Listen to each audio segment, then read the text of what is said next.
Hi, we are the team number 9, and we are going to talk about the challenge of ethno-linguistic diversity in New Zealand. I'm going to start talking about a little introduction of this topic. And international population movement has increased to the extent that by 2008, 220 million people were predicted to be living in a country in which they were not born. Over the last century, immigration movement leading to increased ethno-linguistic diversity has been most prevalent in Western, predominantly English-speaking nations. Okay, now in ethno-linguistic diversity and literacy in New Zealand. In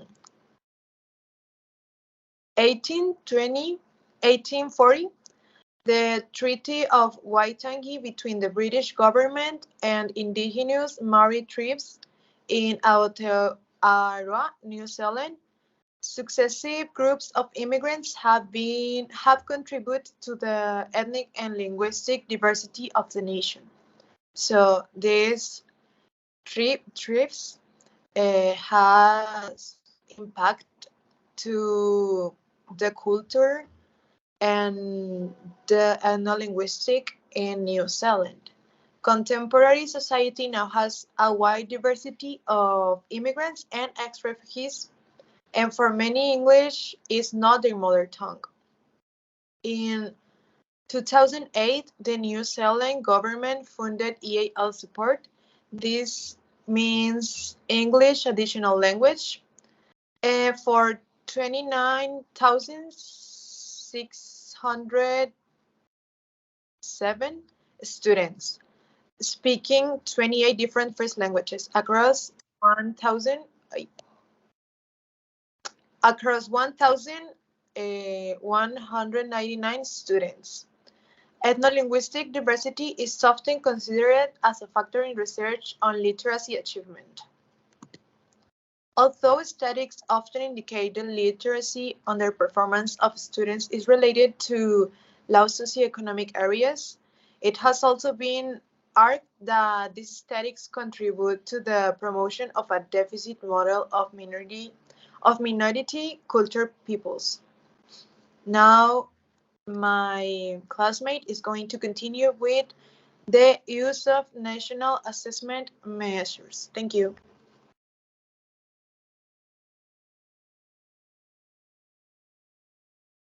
Hi, I'm Michelle, and I'm going to continue the use of national assessment measures, such as the national standards.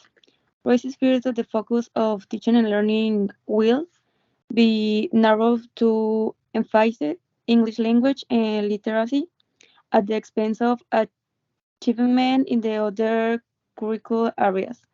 A range of the factors, including socioeconomic level, may be responsible for the overrepresentation of the senior culture students in the level of achievers. Can you next one, please?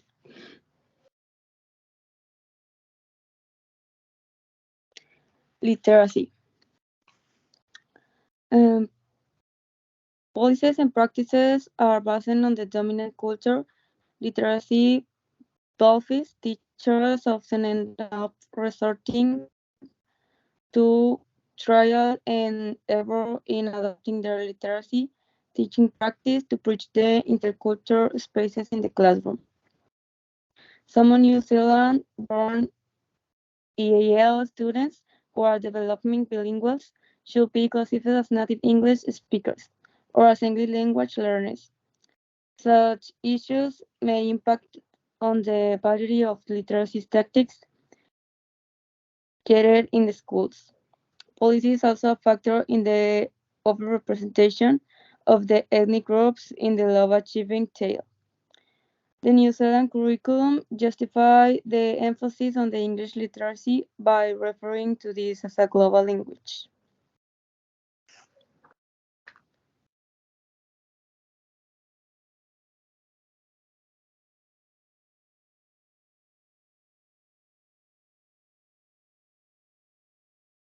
Okay, now we are going to talk about three literacy scenarios that happened in schools of New Zealand. The three scenarios recounted below illustrate how literacy pedagogy for linguistically diverse students is negotiated at different age levels. First is preschool in ages to 3 and 4 years old.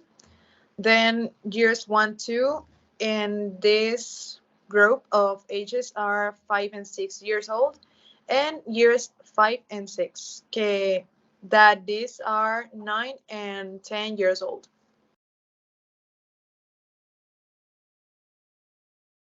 Hi, my name is Jessica Yasmin Funes Lopez, and I'm going to explain you the first literacy scenario.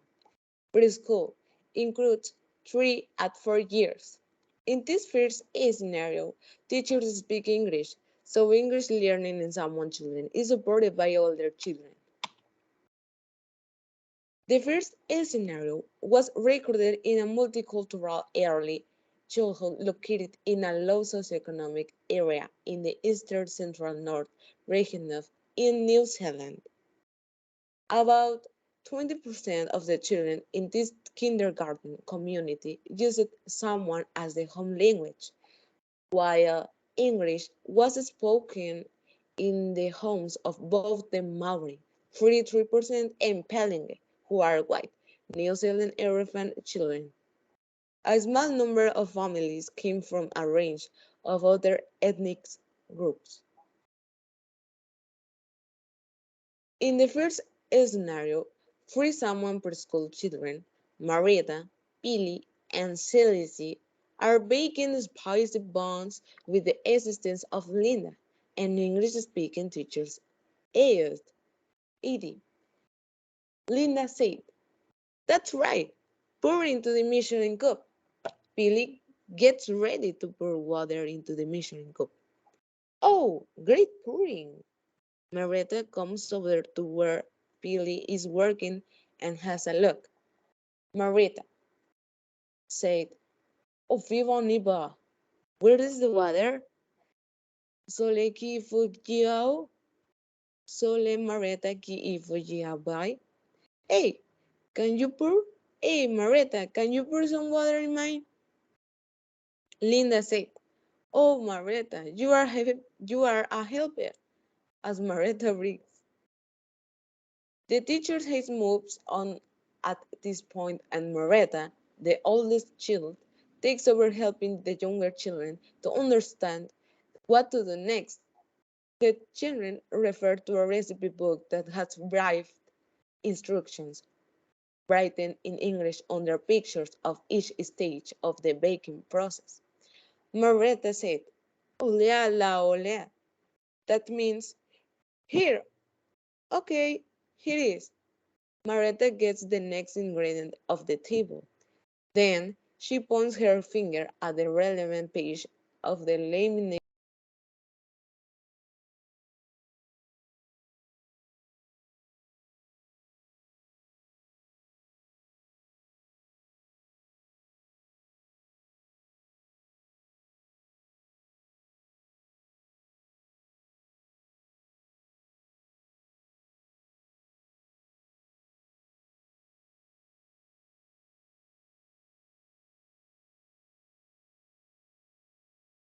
And now I'm talking about the scenario 2, the crossword.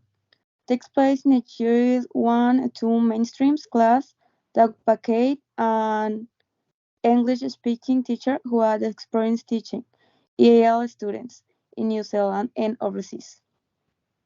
The interaction shows how Kuria, an early EAL learner, whose family had arrived in the New Zealand from the Papua New Guinea PNG the previous term, capitalized on an upland opportunity to learn about Crusoe puzzles.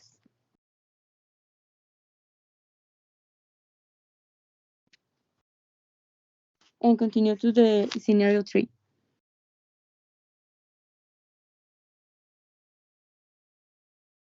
Serena, talking about scenario 3, recording for ingredient. In the scenario 3, the teacher Sira, assistant Alma, a Hindi-speaking EAL student in years 5-6 class to learn about reading recorded text. Alma writes quickly under the sequence of 9 pictures that are arranged in row of the 3, then stops and puts his pen down. He is the second to finish at the table. He takes his completed sheet to Sira, who nods affirmatively and say, "Right, go on with your reading."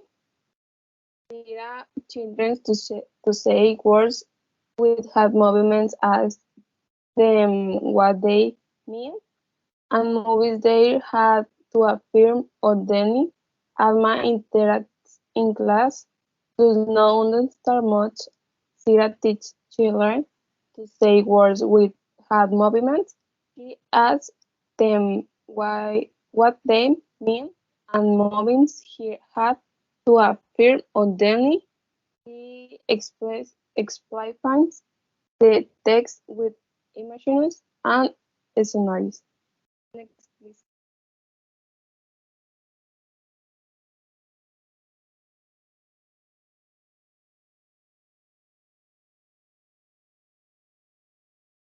Sira had some 40 years of the teaching experience.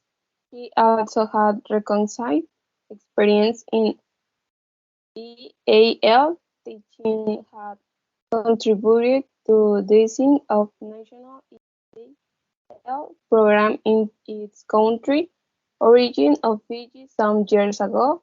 This experience perhaps influenced the careful teaching sequencing and the attention to the text structure explained in the scenario. Arma's mastery of the key aspect of tends to bucket by opportunity, read the text many times, and reconsidering smaller sections after listening reading aloud for Sira.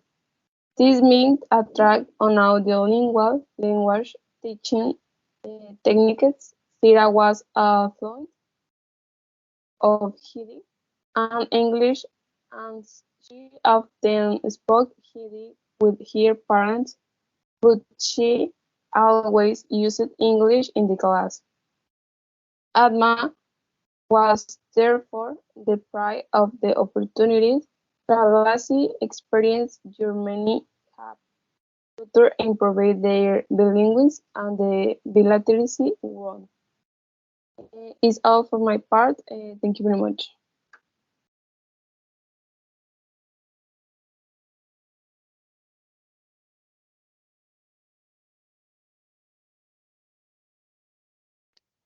So this is all for our team. Thank you for your attention and hope you like the topic that we had talked about today.